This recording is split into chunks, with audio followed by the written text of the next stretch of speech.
A small fishing village, the coast of Maine, 1987.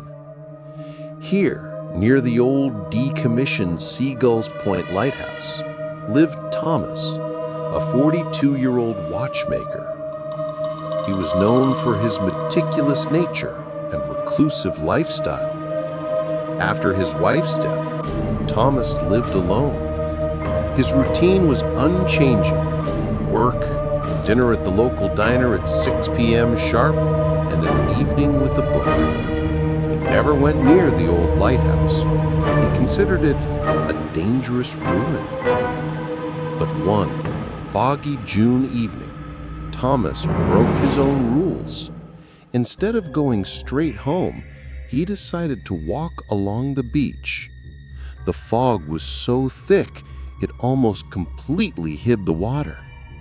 Near the path leading up to Seagull's Point, he saw an elderly couple. They were dressed strangely in 1940s style clothing. They held an antique kerosene lantern. "The weather is clearing up, son," the woman said, smiling. "We're going to watch the moon light up the rocks. It only happens like this once a year. Come with us. You won't regret it." Thomas, charmed by their strange calm and a warmth he hadn't felt in years, found himself agreeing. The three of them walked up to the lighthouse. The fog truly did begin to part, but not from any wind. It seemed to dissolve around them, revealing an incredibly starry sky. The couple told him stories about the old lighthouse keeper, about shipwrecks Thomas had never heard of. When they reached the base of the tower, the man lit the lantern. Thomas smelled a sharp, strange scent. Not kerosene, but something sweet, like ozone and salt. "Just sit with us a minute," the woman said. "Listen to the ocean." Thomas leaned against the cold stone of the lighthouse. The sound of the waves seemed unusually loud, almost like music. He felt his eyelids grow heavy, and for just a moment, he closed his eyes. When he woke to the cold and the cry of gulls. It was light. The bright morning sun was blinding. He was lying in the same spot at the base of the lighthouse.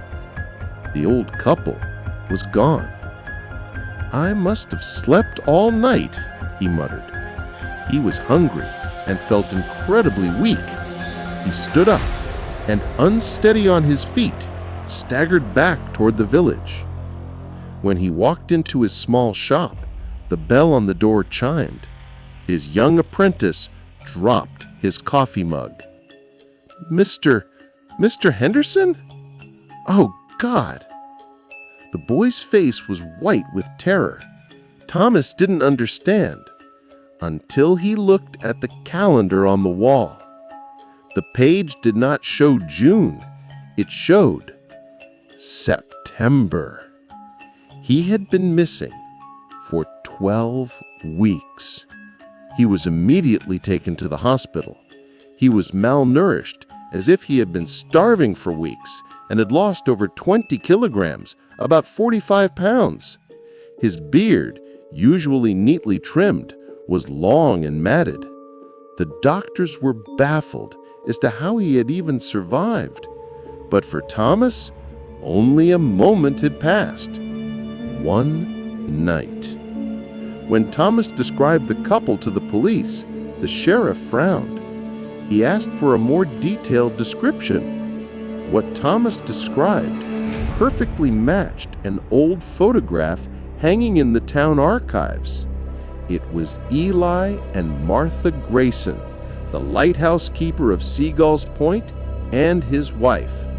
They had both died in 1948 when a sudden storm collapsed part of the tower as they were trying to light the emergency lantern. The local fishermen had always considered Seagull's Point a bad place. They told stories that in the thick fog, time there flows differently, and that the spirits of the keeper and his wife still look for company to share the watch and admire the stars. Thomas wasn't the first to disappear near the lighthouse. He was the only one to ever return, having lost an entire summer in a single night.